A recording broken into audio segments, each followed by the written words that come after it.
Bien, continuamos entonces con el tema 4 sobre las técnicas de recopilación de la información. Entonces, como haciendo el resumen del tema anterior, recordemos que lo que hemos visto es en qué consiste todo el recojo de la información, todo lo que es la recopilación de la información. Ahora vamos a ver cuáles son algunas de las técnicas que nos ayuden a comprender para poder recoger información.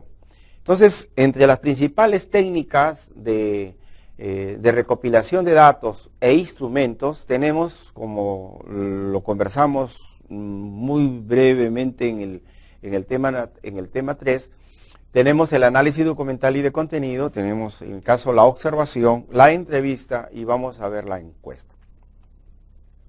Entre los instrumentos, ¿no?, del análisis documental y de contenido, tenemos la consulta de las fuentes documentales, ¿no es cierto?, la lectura de dichas fuentes y el registro, que comúnmente lo conocemos como el fichaje, ¿no es cierto? Vamos después a analizar cada una de estas partes, pero básicamente, ¿no es cierto?, son las técnicas más importantes que se utilizan en el análisis documental. Vamos a hacer primero una presentación panorámica general para luego ir de manera más detallada ya a cada técnica. Entre las técnicas de la observación podemos encontrar, primero vamos a explicar un poco los tipos de observación. Hay observaciones estructuradas, ¿no es cierto? Hay observaciones que están en base al juicio del investigador y es justamente a partir de las observaciones estructuradas que se desprenden los principales instrumentos que el investigador va a tener que construir, que elaborar para poder recoger la información. En el caso de la guía de observación, la lista de chequeo o una matriz de análisis, entre muchas de los instrumentos que hay. En el caso de la entrevista, por lo general, igual que en el caso de la observación, hay dos formas de entrevistas, o hasta tres formas de entrevistas. Las estructuradas, las semiestructuradas y aquellas que son abiertas o totalmente no estructuradas por ningún sentido. Cuando son las entrevistas estructuradas, sí tenemos que recurrir a un instrumento importantísimo que es la guía de la entrevista. Es decir, tenemos que ir acompañados de una guía con una serie de preguntas previamente codificadas, tabuladas, ordenadas, organizadas, ¿no es cierto?, para poder entrevistar a la persona y que la persona responda a ese instrumento que es una guía de la entrevista. En el caso específico de la encuesta, podemos recurrir a muchos instrumentos, entre los cuales uno de los más importantes y muy conocidos es el cuestionario, ¿verdad? Vamos a ver el cuestionario, lo vamos a analizar al detalle. Hay otros instrumentos como son escalas que no las vamos a desarrollar en este caso, o los test que muchos utilizan generalmente en el campo de la psicología y en otras profesiones. Pues bien, vamos a ver entonces, primero, qué requisitos debe reunir un instrumento. ¿Se acuerdan que al comienzo hablamos de la confiabilidad, de la validez, ¿verdad? Vamos a ver, la confiabilidad es el grado en que su aplicación repetida al mismo objeto o sujeto produce resultados iguales, consistentes y coherentes. O sea, no puede ser que un termómetro, por ejemplo, vamos a suponer, ¿no?, aplicado en este ambiente en el mismo momento, ¿no es cierto?, nos dé pues en el transcurso de un minuto de diferencia, pues distintos niveles y abismales diferencias en lo que es medir la temperatura, ¿no? Por ejemplo, puede medir 14 grados y al minuto que le pongo está en 0 grados, después pum, se me dispara a 70 grados, olvídense, pues ese instrumento no es confiable, ¿no? Está descalibrado, no puede ser aplicado ni tomado en cuenta en una investigación, ¿no es cierto? Si yo sé que 5 instrumentos probados al mismo momento me están midiendo que la mermelada ya se encuentra en 55 grados y otro me dice no, está en 5, lo vuelvo a poner, me da 10, entonces ese instrumento no es confiable, tengo que rechazar el instrumento rápidamente por falta de confiabilidad. La validez es el grado en que un instrumento realmente mide la variable que se pretende medir. Entonces yo tengo que validar el instrumento para que me mida a las variables, como dijimos, a los indicadores que hemos operacionalizado, ¿no es cierto? Porque, vuelvo a repetir, en los instrumentos lo que van son los indicadores o las variables en formas de pregunta. Por lo tanto, eso no puede haber un desfase a la hora de hacer el instrumento. Yo no puedo preguntar o hacer preguntas de lo que no está en mi investigación, o sea, de una variable que no es parte de la investigación o de un indicador que no me ayuda ¿qué le digo? Pues a validar, a medir, a observar de manera más empírica a una variable más general, ¿no es cierto? Entonces, lo importante es que el grado del instrumento mida la variable que se pretende medir, la validez de contenido, o sea, que las preguntas estén en relación a lo que yo quiero obtener, al dato que quiero obtener, a la información que quiero obtener, a la evidencia relacionada con el criterio, es decir, una evidencia relacionada con el constructo. El constructo son los conceptos teóricos que nosotros tenemos del indicador o de la variable, y si realmente mide lo que define a ese indicador o a esa variable, sus dimensiones, sus puntuaciones, ¿ven? Entonces, eso es importante. Y finalmente, la objetividad. Es el grado en que el instrumento es permeable a la influencia de los sesgos, ¿no es cierto? Y tendencias de los investigadores que lo administran, califican e interpretan. O sea, garantizar la mayor objetividad posible, que no predomine la subjetividad del investigador. Es decir, que el investigador busque a la fuerza, ¿no es cierto?, de manera subjetiva, obtener información para a la fuerza poder validar y confirmar de repente que la hipótesis que él formuló previamente es válida y es buena, ¿no? O sea, y que no la rechace la realidad. Entonces, ese sesgo hay que sacarlo, ¿no es cierto? O sea, uno tiene que ser lo más objetivo posible. Y si en el supuesto caso que a través del instrumento y los datos que nosotros recogemos, la realidad nos dice que nos rechaza la hipótesis, bueno, no nos queda otra alternativa que volver a revisar toda la investigación y, si es posible, replantear otra vez el problema, reformular otra vez también la hipótesis y otra vez el proceso de investigación. Eso es lo más honesto en un investigador o en un equipo de investigadores. Lo otro es engañar, estafarse a sí mismo, mentir, ¿no es cierto?, es transgiversar la información, en otras palabras, con tal de lograr, ¿no?, que lo que yo estaba afirmando en un primer momento es verdadero, ¿no es cierto?, cuando en realidad es falso, ¿no? Entonces, los requisitos de un instrumento son importantes.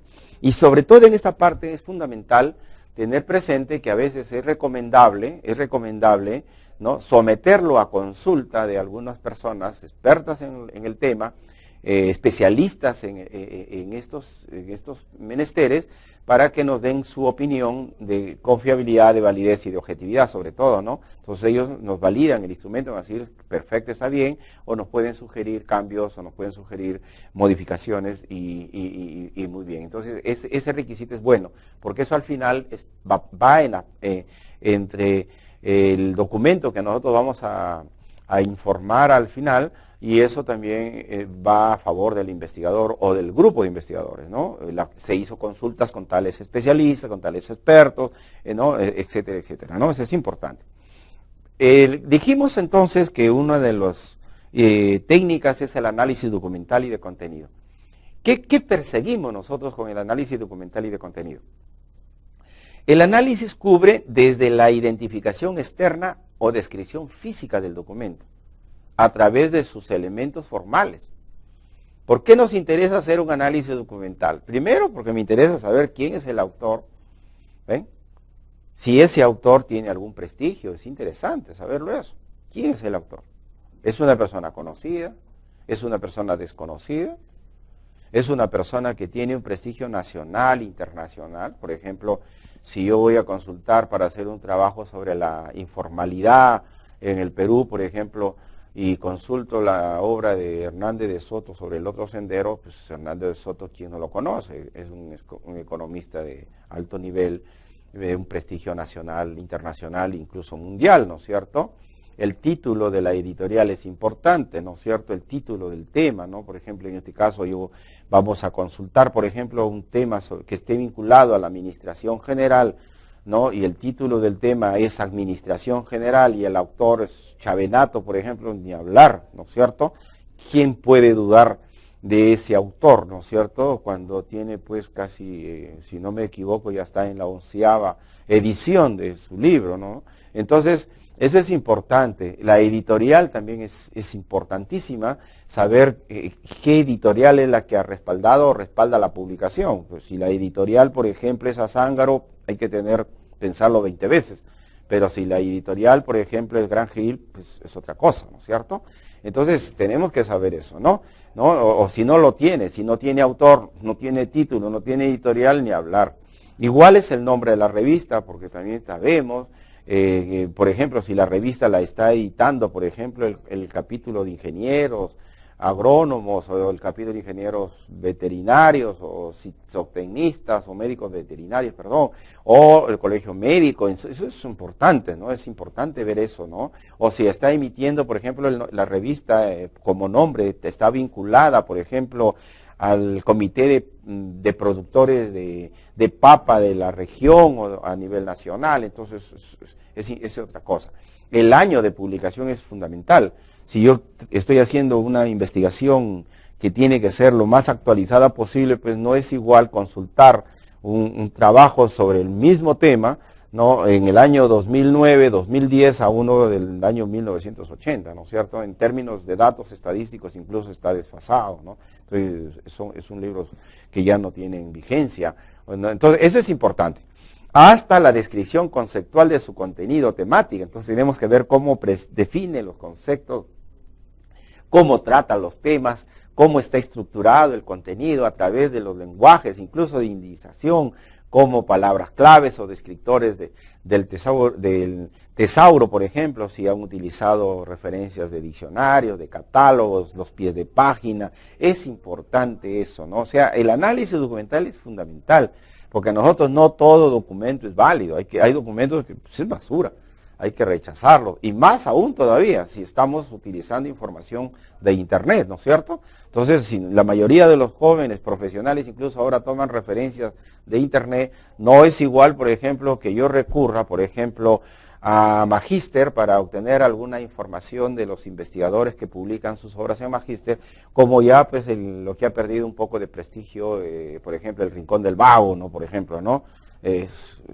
Hay algunas fuentes donde hay información mucho más seria, más rica que el Rincón del Vago, ¿no? Entonces, por eso el Vago es Rincón del Vago, ¿no? Entonces, esas cosas uno tiene que tenerlas bien claras para hacer el análisis documental. No es igual, por ejemplo, leer el Comercio, por ejemplo, si es que yo quiero obtener información a Depor, ¿no? Porque en Depor yo voy a encontrar información eminentemente deportiva, pero en el Comercio voy a encontrar la información, de repente, artículos, ¿no? Que me interesan a mí hasta en campo profesional.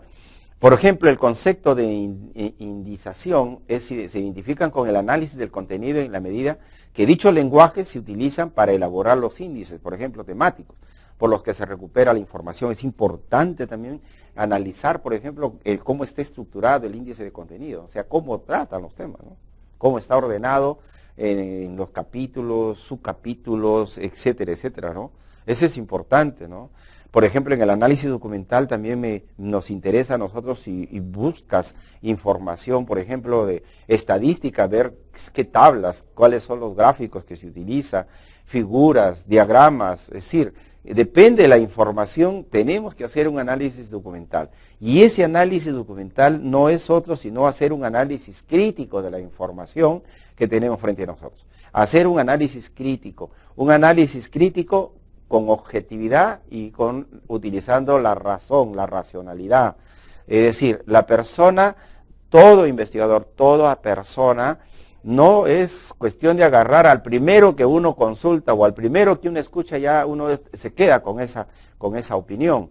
Uno tiene que comparar, si sobre el mismo tema, por ejemplo, yo escucho un canal de televisión, ¿no? Yo escucho a ese personaje que está hablando en el canal, pues voy a escucharlo a él y escucharé a otros sobre el mismo tema, y después de haber escuchado a unos 5 o 6, depende el tema, la dificultad del tema que estemos hablando, entonces yo ya recién me voy a formar un concepto propio, ¿no? Yo me voy a dar una opinión propia, no una opinión de esa persona, sino construyo mi propia opinión, construyo mi propia base argumentativa para poder defender mis ideas, mis pensamientos, o poder discernir un tema, pero ya basado en mis propios resumen, en mis propios conceptos que se han nutrido a partir de la revisión y del análisis documental de otras fuentes. Esto es importante.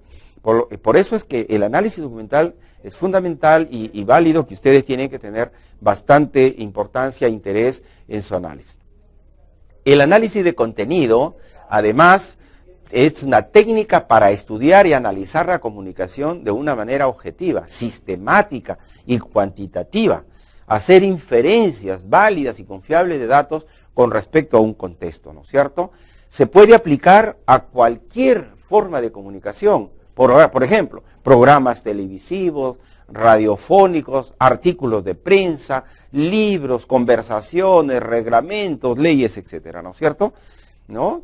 Describir tendencias, ¿no es cierto? Develar diferencias en el contenido de la comunicación, comparar mensajes, niveles y medios de comunicación, auditar el contenido de la comunicación y compararlo contra estándares u objetivos. Fíjense esa palabra bonita, auditar, porque no solamente es cuestión de auditar, por ejemplo, un estado financiero contable, que tanto estamos escuchando ahora por los canales de televisión, que vamos a auditar la gestión de tal alcalde por acá, por allá y que no sé cuánto. Pero no solamente es auditar la parte financiera, la parte contable, también auditamos el contenido. Entonces, auditar el contenido de una comunicación es importantísimo para poderlo comparar contra estándares u objetivos, y eso tenemos que manejarlo bien. Medir la claridad del mensaje. El mensaje está redactado en el lenguaje adecuado, en los términos adecuados, realmente dice lo que debe decir, transmite la idea principal o secundaria que debe de inferirse a partir del mensaje. Entonces, es importante eso, ¿no? Es un mensaje, por ejemplo, imparcial, o es un mensaje parcializado de repente a una tendencia política, a una tendencia sesgada hacia un determinado grupo, a una determinada idea, etcétera, etcétera, ¿no? Entre otros aspectos que hay que tener en cuenta. Por lo tanto, en el análisis de contenido es fundamental, ¿no es cierto?, tener presente, ¿no?, estos aspectos que nos van a ayudar muchísimo a ser cada vez mejores profesionales y, sobre todo en el caso de ustedes, mis queridas amigas y amigos, mejores estudiantes. Estudiantes con una base argumentativa fuerte, sólida, con una capacidad crítica, pero constructiva, con una capacidad no solamente crítica y constructiva, sino una capacidad objetiva, que ustedes mismos han podido llegar a ese conocimiento, y con el uso de su racionalidad, su razón. Somos seres racionales, somos seres pensantes. Ya dejemos de lado, por ejemplo, esos aspectos en los cuales es común ver a los equipos de los jóvenes que trabajan en equipos de trabajo, de investigación o de otro tipo de trabajos, donde lo fácil es lo que hace el desconocimiento del alumno. Por ejemplo, estoy de acuerdo contigo. En lo que él ha propuesto, estoy de acuerdo. No, pues así no es la cosa. Tenemos que discutir, ser críticos, porque tú también eres una persona pensante, también tienes ideas, por lo tanto, aporta tu idea, fundamenta tu idea, pero para eso argumenta esa idea. Y para eso tienes que recurrir a las fuentes de contenido, al análisis de contenido, para que tú tengas también una capacidad de poder decir, sí, estoy de acuerdo, pero me parece que podemos agregar esto, este otro, o podemos quitar esto, o me parece que no está bien por esto y por otro. Entonces, de esa discusión entre un análisis de contenido, entre personas que conocen el tema, que has conocido, entonces van a llegar a tener una riqueza de conocimiento que va a favorecer no solamente a ti como persona, sino al equipo en general, ¿no es cierto? Eso es fundamental. La observación, como técnica, sabemos que es un proceso de observar, ¿no? Reconocer y registrar el comportamiento. Entonces, a través de la observación nos permite a nosotros observar y registrar el comportamiento, conductas, de hechos, personas y objetos, ¿no? Vamos a ver eso en su momento.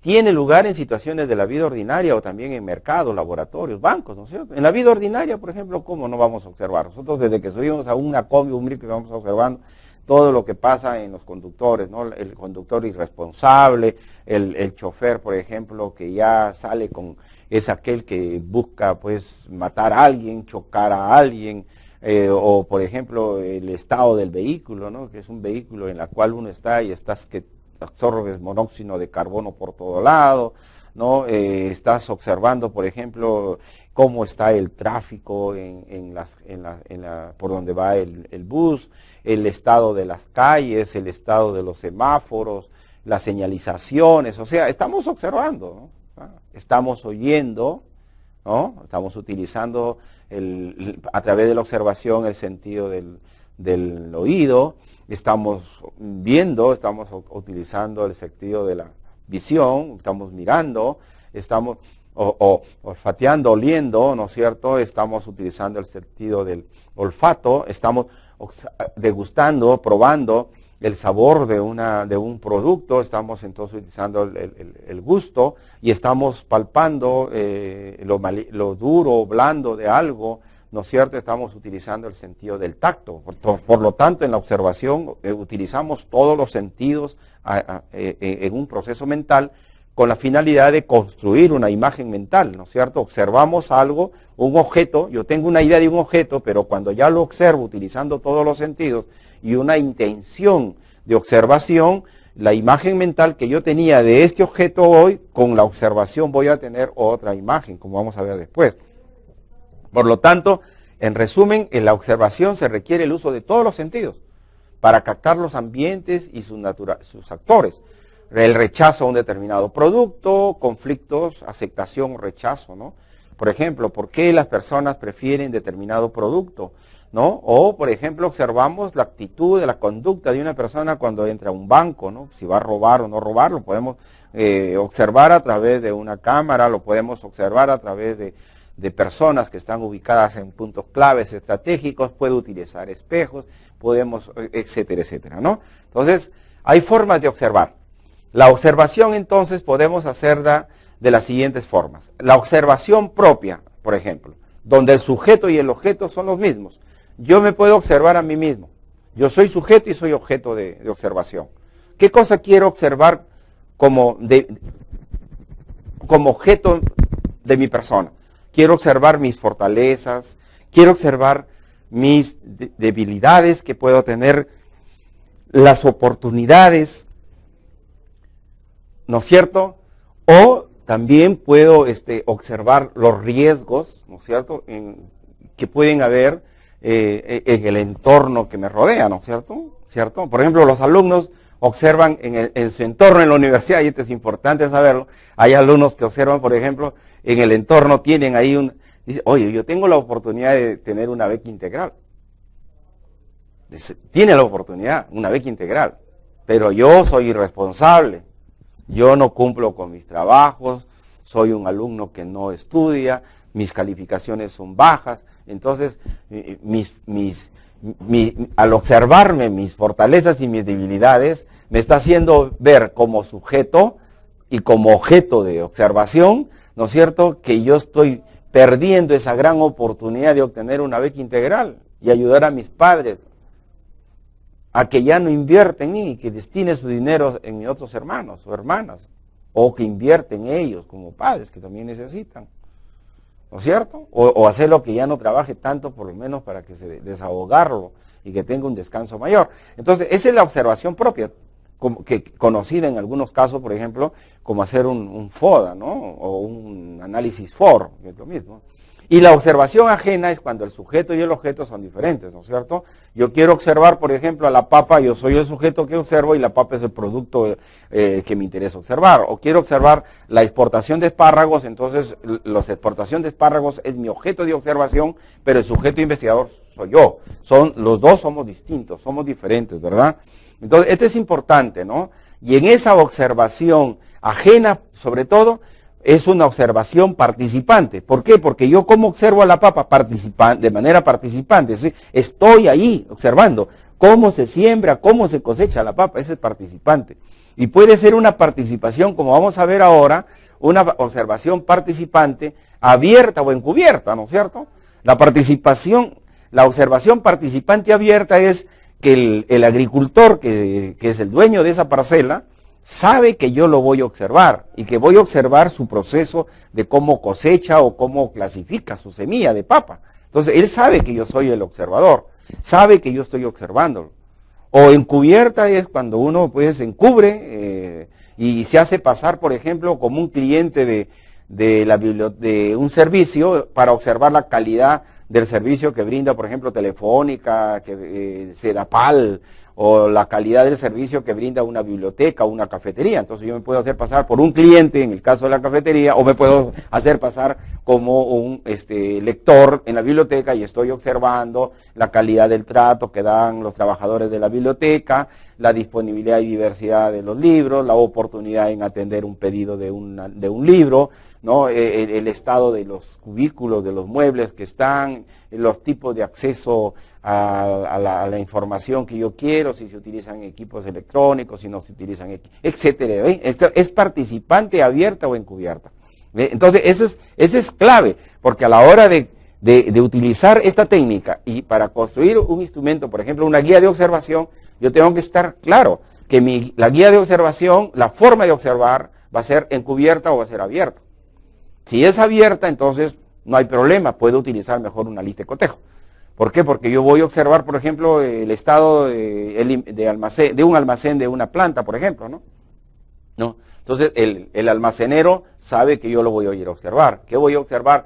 Todo cómo tiene el almacén, el grado de orden que tienen las cosas, los vouchers de ingreso, los vouchers de salida. Voy a observar cómo sale un producto del almacén, cómo ingresa, en qué lo registra, etcétera, etcétera. Puedo al tesorero le voy a decir, oye, pum, pare usted su caja, le voy a hacer una auditoría en estos momentos y voy a observar la cantidad de plata que tiene en esos momentos en caja, las boletas, si tiene facturas, si ha emitido cheques, etcétera, etcétera, ¿no? Ese es importantísimo, las formas de observación. Y la observación no participante, ¿no? Ajena, es cuando uno no está pues directamente involucrado en el proceso de observación, ¿verdad? Yo, la observación participante, por ejemplo, no participo de manera directa del partido que se está jugando, el clásico Alianza U, por ejemplo, ¿no? Los que somos hinchas de Alianza, o los que somos hinchas de la U, por decir un ejemplo, ¿no? Podemos observar de manera participante, estamos en el estadio, hemos vivido la emoción de los goles, de la bronca que hay entre los jugadores, ¿no es cierto?, de cómo se comporta nuestro amigo Costas, por ejemplo, ¿no?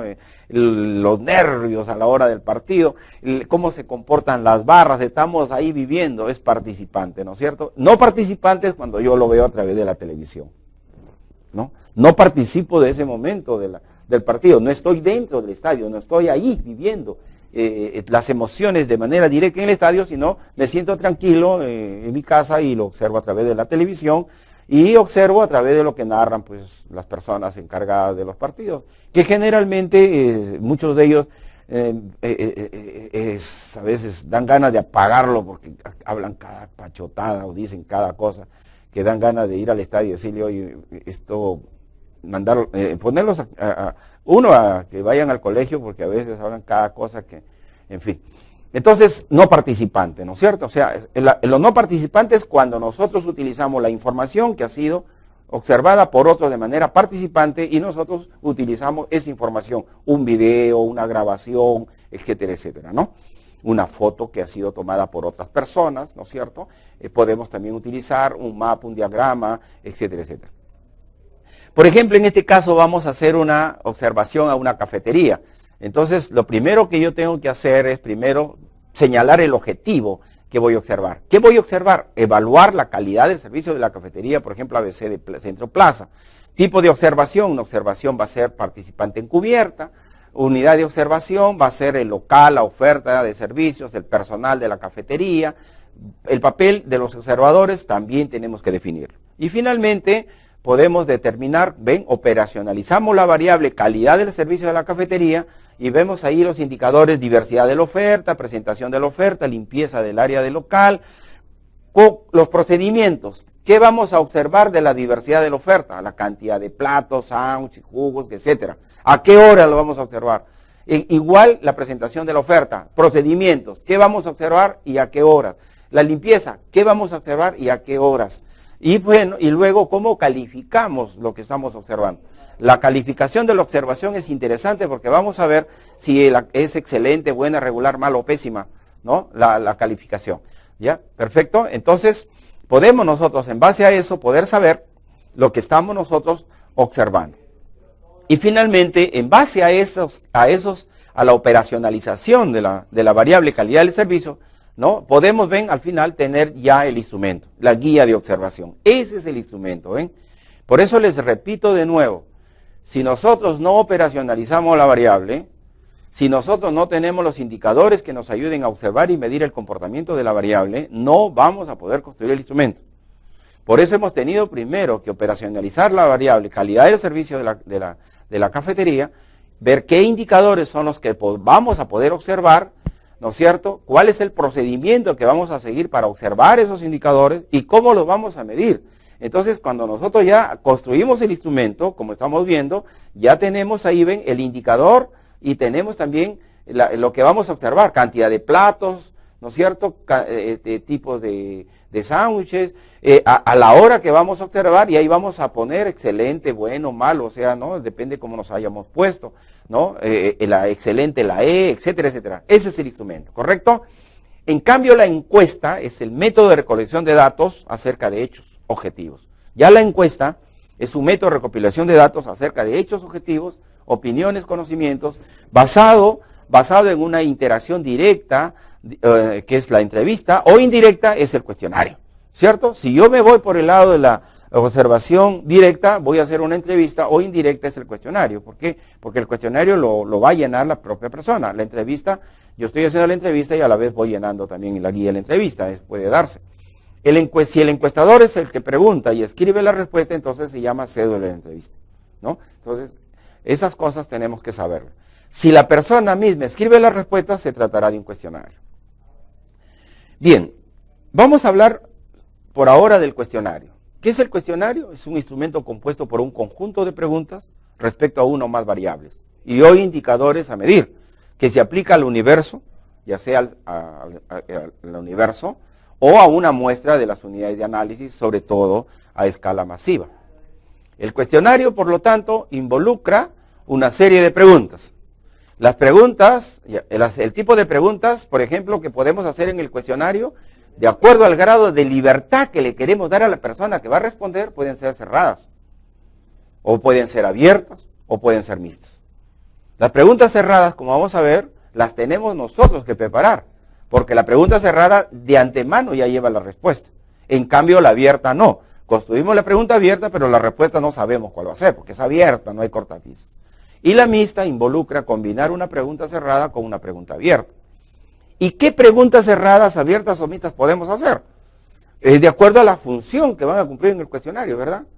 Entonces pueden ser, si son de contenido, nos interesa que las preguntas cerradas, abiertas y mixtas sean nos den la opinión de algo, entonces tienen que hacerse las preguntas de opinión. Si nosotros queremos que la persona nos dé información, entonces las preguntas cerradas, abiertas o mixtas, tienen que hacerse para obtener información. O si queremos obtener conocimientos, tiene que ser que nos provea conocimientos. De expresión de sentimientos, sensitivas, de antecedentes o de simulación. Y además, podemos incluir preguntas de filtro, que son aquellas preguntas que nos ayudan a nosotros poder saber si la persona a la que vamos a aplicar el cuestionario realmente es la persona o no es la persona indicada para que nos responda y resuelva ese cuestionario. Entonces, antes de que perdamos el tiempo, ¿no es cierto?, introducimos una pregunta de filtro, ¿no? Y si la persona no es la indicada, suspendemos la aplicación del cuestionario, ¿correcto? Porque estamos ante una persona que nos va a dar basura de información porque no es la persona indicada, no conoce nada de ello, ¿para qué lo vamos a aplicar? Y la pregunta de control son aquellas preguntas que se hacen cada cierto espacio de preguntas normales, con la finalidad de constatar de que lo que nos está diciendo es verdadero o es falso, o nos está mintiendo, ¿no? Entonces, eso nos ayudaría también, o lo validamos al instrumento, o solamente validamos algunas preguntas y anulamos otras, o también decidimos anular todo el cuestionario porque no tiene validez, ¿no es cierto? Por lo tanto, ven, rápidamente vamos a observar. Las preguntas cerradas pueden ser diversas, depende el indicador, la variable. Por ejemplo, si me interesa saber si la persona estudia actualmente, las respuestas cerradas serían 2, sí o no. O sea, no tiene otra alternativa, por eso se llama pregunta cerrada dicotómica, donde hay solo 2 respuestas. La persona solamente tiene que marcar sí o no. En cambio, en la otra alternativa, ¿cuál es su opinión sobre la implementación del análisis de puestos en las pequeñas y medianas empresas? Por ejemplo, la alternativa que se le está dando es que si está de acuerdo o en desacuerdo. Solamente tienen dos opciones que ya están, como ven ustedes, previamente elaboradas las respuestas. Entonces, la persona la encerramos en esas dos alternativas y no en otra más. En cambio, las politómicas, no. La persona tiene más de dos alternativas. Tiene mayor posibilidad de encontrar una respuesta que se ajuste de repente a su propio interés. Por ejemplo, si nosotros le preguntamos que en términos generales la integración es positiva, la inmigración es positiva o más bien negativa para dichos países, en el caso de la migración, entonces para una persona puede ser positiva, para otra puede ser ni positiva ni negativa, marcará esa opción. Otros dirán es negativa, marcará es negativa, o no sabría decir, no conoce, marcará esa opción. ¿Ven? Es mucho más, tiene más de dos alternativas, por eso es politómica, ¿no? Podemos nosotros, también como en el otro caso, ¿ven? ¿No? A ampliar también las alternativas, ¿no? Por ejemplo, en este caso se está pidiendo, ¿no?, la opinión sobre la implementación del análisis de puestos en las pequeñas y medianas empresas, y las personas que estén muy de acuerdo marcarán muy de acuerdo, o sea, como la idea que ustedes observen es la diversidad de pregunta y de respuesta que se hace. No es solamente que algunos piensan que en todos los casos sí, no, sí, no, sí, no, de acuerdo, en desacuerdo. Yo puedo ser de acuerdo, en desacuerdo, pero a la persona la encierro. Quiero darle mayor opción de respuesta, lo puedo hacer politómica. Muy de acuerdo, ni de, es más que de acuerdo o desacuerdo. Es como decir, la persona, casada o soltero, entonces la persona que es conviviente, ¿a dónde se va a poner? Se mete a los solteros. En cambio, si yo le digo viudo, divorciado, conviviente, casada, ya tiene más opción, ¿verdad? Entonces, en cambio, las preguntas abiertas no se delimitan de antemano las alternativas de respuesta. Las entrevistas contestan las preguntas propias con sus propias palabras. En teoría es infinito, ¿no? Por ejemplo, vemos ahí una serie de preguntas abiertas, ¿ven?, donde no hay las alternativas de respuesta previamente elaboradas. La respuesta las va a dar la persona que estamos aplicándole el cuestionario. Las preguntas mixtas es la combinación de una pregunta cerrada con una pregunta abierta. Generalmente nos interesa complementar el por qué está de acuerdo o por qué no está de acuerdo, ¿no es cierto? Etcétera, etcétera, etcétera, ¿no? Y las preguntas, ¿no?, de acuerdo al contenido, es importante a las variables que reflejan las hipótesis de investigación, ¿no? Estas pueden ser en base a la opinión de expertos o de información que son los protagonistas. Con esto podemos nosotros ir cerrando en el sentido de que es importante tener en cuenta algunas reglas básicas que nos ayuden a tener en cuenta para elaborar un cuestionario, ¿no? Como hemos visto, igual que lo vimos en el caso de la observación, ¿no? Tenemos que precisar la hipótesis, las variables y las unidades de observación. Tenemos que partir de la definición operacional de las variables. Las preguntas deben estar relacionadas con los indicadores. Determinar los niveles de medición y categorías en los que se agrupan los datos. En la formulación de las preguntas, tener en cuenta el tipo de preguntas, su contenido y el orden de las mismas, y elaboramos el cuestionario. Con eso nosotros, y finalmente aplicamos una prueba piloto que es necesaria.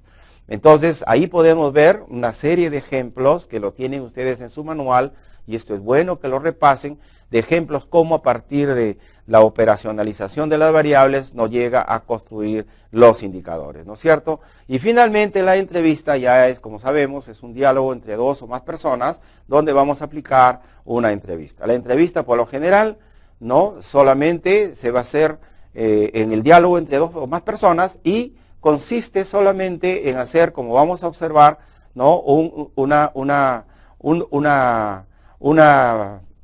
instrumento, ¿ven?, como estamos observando, un instrumento con preguntas abiertas. La entrevista generalmente se hace a expertos, a personas que conocen el tema, para que nos respondan de manera abierta, sin límites, las respuestas o la información que nosotros necesitamos conocer.